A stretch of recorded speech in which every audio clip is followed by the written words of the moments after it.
Welcome to the third episode of my series, Sew Amazing Scarves. Whether you're a newcomer or a seasoned sewist, I'm almost certain that I have a style for you. Let's start with a loop and tuck scarf. However you choose to loop and or tuck, the fabric stays put. The secret ingredient is the way the pattern is designed. There's no slipping or sliding of the fabric. Sew Amazing Scarves, that's what's coming up next on Sewing with Nancy. Sewing with Nancy, TV's longest airing sewing and quilting program with Nancy Zieman, is made possible by Baby Lock, a complete line of sewing, quilting, and embroidery machines and sergers. Baby Lock, for the love of sewing. Madeira, specializing in embroidery, quilting, and special effect threads, because creativity is never black and white. Koala Studios, fine sewing furniture custom built in America. Clover, makers of sewing, knitting, quilting, and embroidery products for over 25 years. Experience the Clover difference. Amazing designs and Class A needles. I'm pleased to start out the program with this scarf because it's one of my favorites. The loop and tuck scarf has so much potential, has a variety of ways that you can wear it. The design is quite unique. The pattern shape, it's a large rectangle with a long handle and a loop at the end, hence the loop and tuck. Bring through portions of the scarf, the rectangle, all of it, which you'll see in a minute, or just part of it, and it stays tied because of that loop configuration. You can, oh my, there are a variety of ways that you can wear this around your neckline. You can tight it to your neck, draping down the front. It's a great design. In the book that accompanies this program, you'll find the pattern, and it's basically about 13 inches by 18 inches and a long handle added to the pattern piece. We used a yard of fabric. That's with you. If you buy 60-inch wide fabric, you'll be able to get two identical scarves out of this. So with a 45-inch fabric, you'll get one scarf. So cut two layers of a silky type fabric, whether it's polyester or pure silk. You just need something drapable, as you can see, and cut out two layers. Now I have a little tape at the corner, and I do that because sometimes it's difficult to tell the right and the wrong side from this, so we like to do that in our sewing room. There are 4 basic seams. Use a 1/4 of an inch seam allowance and do some stitching. And first stitch the long angled, just with a 1/4 of an inch seam, and also the side seam. So opposite sides, you're going to stitch around. Then to form the corners, I like to use a wrapped corner technique. Now this is something we've done on Sewing with Nancy many times, but if you haven't tried it yet, now's your chance. You fold the fabric along the stitching line. Let me fold it toward you so that the seam is on the fold. And then you place a pin there, so that when you sew the seam, you're starting to stitch at the fold. And here's a close-up. It's just starting to stitch at that fold, and you'd stitch to the other end. And at the other end, you do the same folding, so that you fold the fabric right along that seam and stitch to this end, so that the corners are wrapped. Now, if your fabric is a little bit heavier, you may want to consider doing a trimming beforehand, and I'll show you that in a minute. But here are these sewn wrap corners. They're kind of crazy looking, but you'll get sharp corners rather than pivoting at the corner. And then you can do some trimming off the excess seam allowance. And the trimming can be done with a pinking shears or with a rotary cutter that has a blade, a pinking blade inserted.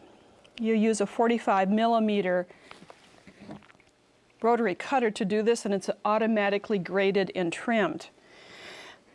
The remaining seam would be to do the longest edge along the top, again folding the corner where you have a corner to fold. You're going to leave one opening, and it's tiny. The opening is at the very narrowest part of the scarf. So through this, and truthfully, I'm not going to do this right now, but through this you're going to turn the scarf right side out. It'll just take a few minutes of time to do that. So it's kind of like unfolding of that scarf. And once you do, I have a lot of scarves of the same size. You can see what this looks like. The edges come out perfectly square because you've done that wrap corner treatment. They get extremely sharp and easy to press. Then you'd press all the edges. Now to create the loop, you could either serge the top edge of this unfinished area, or you could turn it under and then fold under 2.5 inches. I guess pretty close. This has to be serged or turned under, and then just stitch along the fold. Stitch these two together to create the loop.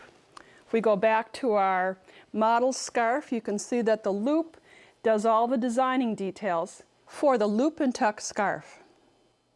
Start with a purchased scarf like a faux pashmina scarf and add texture with elastic thread. I'll provide the sewing know-how. You decide the stitching and shearing accents. You'll soon see that creativity is only moments away when using elastic thread in the bobbin. Cassie and Leslie were modeling these scarves, and the Roman sheared scarf, looks like Roman shades, has the shearing or the stitching in the vertical position. And the creativity is made possible by the elastic thread, which is we're going to put in the bobbin, and a little pressing technique. In addition, the horizontal is more faux shearing. It stretches out so it isn't totally sheared, but this again is stitching equal distance away, usually the presser foot as a guide, to get equal widths, and again the elastic thread does the trick. Now if you're using one of these inexpensive scarves that you can find in many areas, and just do some press marks first of all. I'll show you the press marks that we do for the Roman shearing, the vertical shears. The scarf is folded in half and pressed, and then folded in half again and pressed, and folded in half a third time, and then pressed. And those press marks are the stitching lines, so easy to do. You want the horizontal lines. The scarves are usually in a package, and if you unpackage it, you will find horizontal marks equally spaced, and so that's where we did the stitching, at those horizontal marks that just came in the package. You could choose as many or as few as the stitching lines as you'd like. That's the easy part. You can figure that out according to your own taste. But for the thread, we're going to use the elastic thread in the bobbin. It comes on a spool, and most people think you just have to put it in the bobbin by hand winding, but actually you can just wind it like a traditional spool of thread. Have it go through the traditional thread guides and let it wind. Now to do all of the shearing, you're going to need to have several bobbins because it takes a little bit of thread. Now you're going to relax the tension on the thread. Notice that I've pulled some length and then do the clipping. If you just clip when it's taut, it's going to spring, and you get the idea. I think you can figure that out. Then place the thread in the bobbin case or in the drop-in bobbin as I have it, and thread it through the normal tension guides. Don't bypass it, just thread it through, but do not cut the length. Spending a lot of time on this because this is the crux of the technique. Do not cut the length, let it drape so that the thread is long. Set your machine for a straight stitch, and then just do some stitching. Straight stitch about a 3.0 stitch length, and so you have an extra thread tail, and just do the sewing. So 3.0 stitch length, and I'm just going to sew to your heart's content. This is kind of mindless sewing. You need that now and then just to enjoy the process. And I just about have one horizontal strip done. That's as simple as it is. So you can add subsequent rows if you'd like. Now as I get to the end, I'm not going to cut the threads, but rather I'm going to raise the needle, excuse me, and then pull the thread away. And notice that there's a lot of tension, and then let it relax, pull it away, so that you have enough thread to tie the threads together, the top and the bobbin thread together. If you'd like to make a crossroads shearing scarf, you could sew both in the horizontal and in the vertical direction. You could stitch over ribbon. Position the ribbon on your fabric using a glue stick. Stick down the ribbon and then just stitch over the ribbon from the right side. Tie those threads. Then the magic happens with the steam of the iron. Pressing from the wrong side of the fabric, just steam it. And the elastic thread does its magic by shrinking.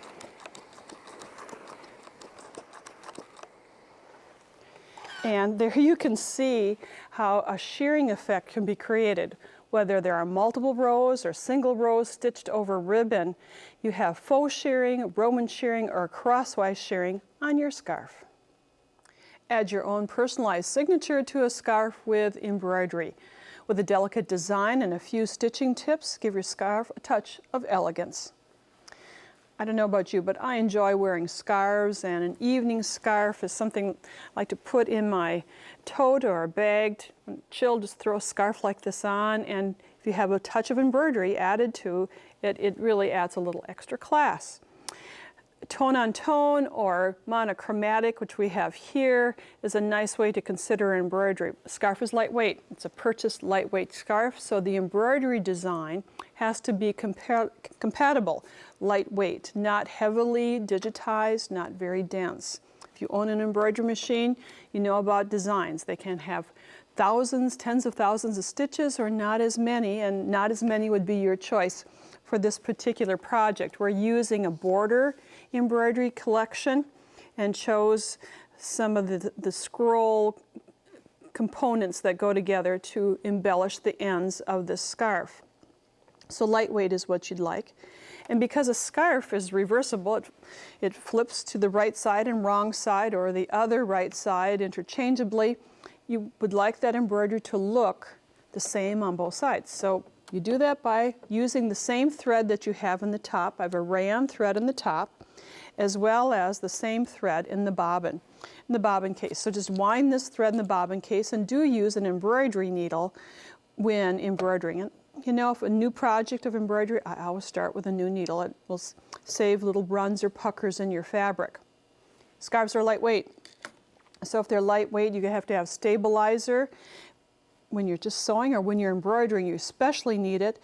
And believe it or not, this is a wash away stabilizer. It's not transparent. It looks like a non-woven, but it dissolves in water. It's cornstarch based, so it's not bad for the environment. And hoop the scarf and the stabilizer in your hoop. And we have the center of the scarf centered with the embroidery together. Now the embroidery design is up on my screen, and it has 3 thread color changes. But for scarves, I don't appreciate as many thread color changes. That's just my taste.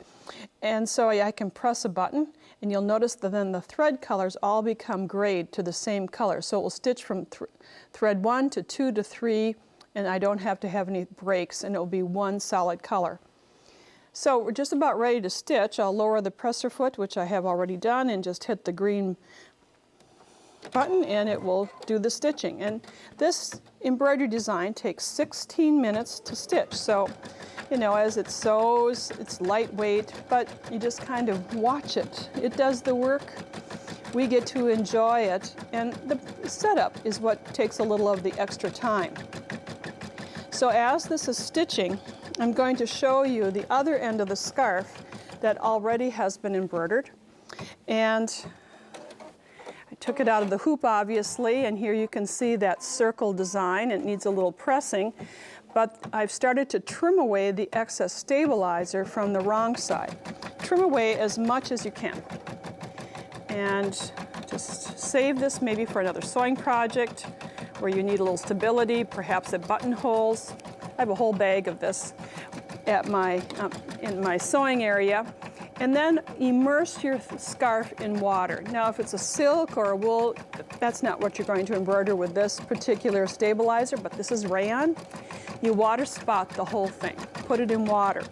And because I don't have a sink right here, I'm just going to show you what happens with this stabilizer that looks as if it's fabric, but it's not. It dissolves. You can see I've started to do this. You just immerse it, and it dissolves away. And what you see on the wrong side will be the same thread color. Whoop. We have the embroidery, here we go. The same thread color on the right side as on the wrong side for a touch of elegance on your scarf. 2 fabric tubes create this offset scarf design. It's called Fringed Folly. The fringed ends and the asymmetrical design plus playful buttons give this scarf very great style. When we take a close-up look of this scarf, you'll see that the ends, of course, are offset. There are 2 different sizes of tubes, and that there's a buttonhole, but don't be worried about that. If you're not comfortable with buttonholes, it's simply created where the 2 tubes come together, and it's an unsewn section. I love this fabric because of the yarns are very colorful, and I found this great playful button that accents it. You can wrap it around your neckline or just wear it a single layer, but it stays in place and it shows off the fringed area. As you might guess, you need fabric that ravels quite easily, otherwise you'll spend a lot of time just trying to fray the edges. And you can create it with several buttons or just one. And the sizes of fabric that are cut to create this are 8.5 and 5.5. So the crosswise width of the fabric, you'll cut 2 tubes, one 5.5 and the other 8.5. And by the length of the fabric, either 45 or 60, the choice is yours. Now if there's a selvage, which will be on woven fabrics, you're going to remove that, cut it off, and then start fraying. And this fabric frays easily, but some are not quite as easy, so you may have more or less fringe depending upon how the fabric is treated. After you fringed or frayed both ends of both pieces, so about an inch and a quarter, whatever the case may be, of your fabrics, then you get a pretty little end. Then you're going to meet right sides together of each tube and stitch the long ends together and make it a very narrow seam. I just used a straight stitch followed by a zigzag, a really narrow width, and then separate the 2 pieces. That's why I had the pin in there so I could pull them apart more easily, and turn the tubes right side out. So you're going to turn it right side out and then go to your ironing board and press. Now most fabrics that ravel will press well because of their fiber content. So you'll get a nice flat piece of one tube and another piece of a second. And now you're going to offset these. I'm always a fan of asymmetrical things, and you can offset them according to your taste, but when we made this scarf, it was 4.5 inches from the fringe to fringe, so we offset it by that amount. And then kiss those folds together. Now, it's kind of a trick. You have to weave a pin from one side to the other because you're not going to necessarily overlap it. You're just going to hold those together. Now you want to leave a room for a buttonhole. 3 inches or so up from the edge. We're going to not stitch that area. And this fabric, you can see, has 3 openings for buttonholes. Here you'll have to determine what opening you'd like to leave and put some pins to mark where you're not going to stitch. Then at the sewing machine you can see I have a feather stitch, an open stitch where I'm stitching one half and then the other. A stitch goes in one side and then the other. It's bridging those 2 pieces of fabric together. Sew on a button. And with 2 tubes and the button sewn into place, you can wrap that scarf around your neckline, hold it in place with the button. Make sure you use a fanciful button, something that's fun to wear. And your Fringed Folly scarf can be made in an evening of time.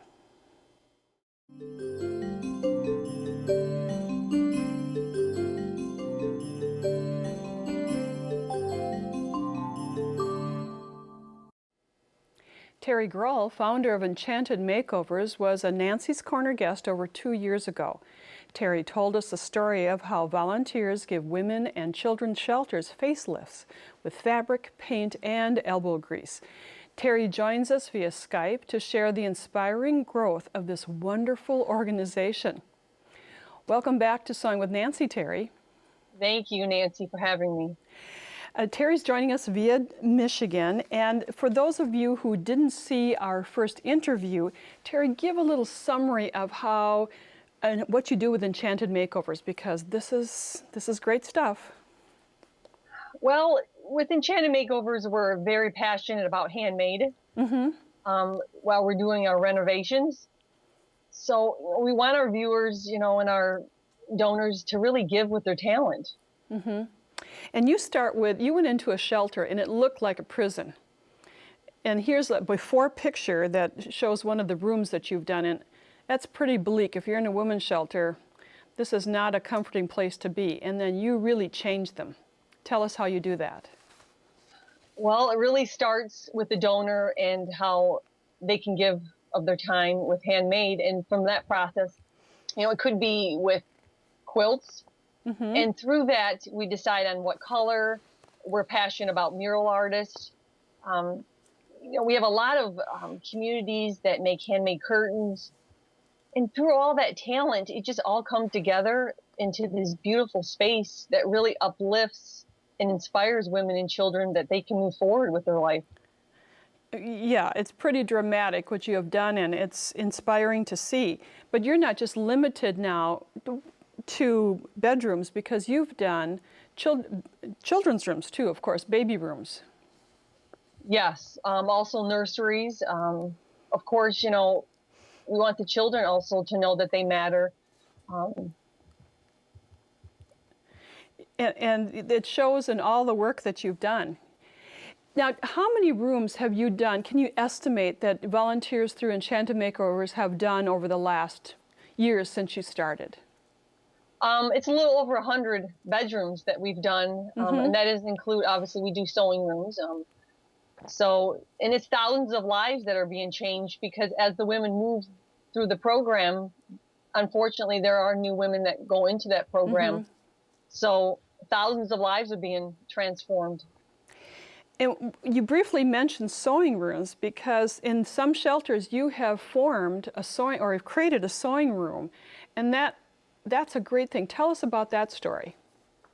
Well, we have the Sacred Sewing Room, and we're passionate about sewing instructors coming in and really serving with your time and your talent, from the basic, making pillowcases to making dresses that are made out of pillowcases, and the women giving back also in the program. Because we've had Rachel O'Neill from Little Dresses from Africa on, and the women give back by making these little dresses. That's a whole full circle thing that really gives you goosebumps. Yes, we all have to give back, even the women that are in the shelter. It's just a great message that there's always someone less fortunate than us. So yes, we want to include that. Now, when you started in Michigan, but it's expanded way beyond Michigan. Tell us the far reaches of Enchanted Makeovers. Well, we have several national sewing chapters. And, that chapter leader, really, she's responsible that when those pillowcases or dolls or capes for kids come in, that they're brought to their local shelter, but also they have events so they can bring their community together and make pillowcases and really unite in that way. And we're always looking for other people. If your state is not on our website, contact us. We want you to be involved. Well, this is a great way to get the word out, Terry. And you now are becoming you have a national headquarters, or soon will, and that's an exciting story. Yes, we have been truly blessed by the mayor, Lambrand. Let me say it over again. I said his last name wrong. Okay. The mayor of our hometown, Taylor, Michigan, Mayor Lambrand, has donated the house, and it has truly been a blessing. He really supports the organization. And not only that, I want to point out that Home Depot in our hometown, the Taylor West branch, is donating all the supplies to renovate this home, exciting. The inside and out. Well, Terry, what a great story, and we hope to have you back in a couple years to tell more about how Enchanted Makers has grown, and I thank you for being our guest. Okay. Thank you, Nancy. You're welcome. If you'd like to find out more about Enchanted Makeovers, go to nancyzieman.com and click on Nancy's Corner. This wraps up our 3-part series on Sew Amazing Scarves. I hope you've enjoyed this series. Watch it again online, again at nancyzieman.com. Thanks for joining us. Bye for now. Nancy has written a fully illustrated book entitled Sew Amazing Scarves, 20 Easy Sew Options, that includes all the instructions and the 4 patterns from this 3-part series.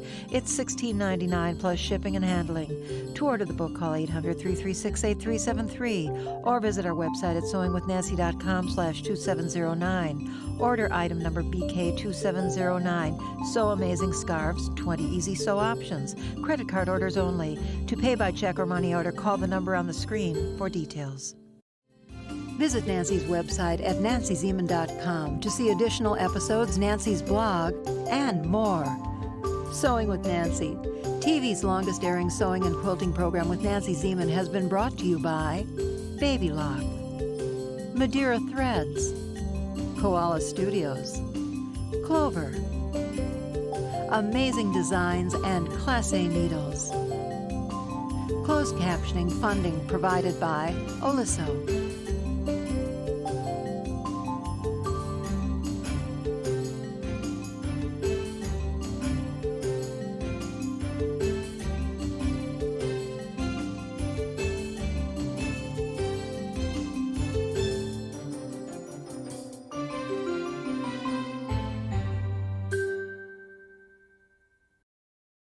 Sewing with Nancy is a co-production of Nancy Zieman Productions and Wisconsin Public Television.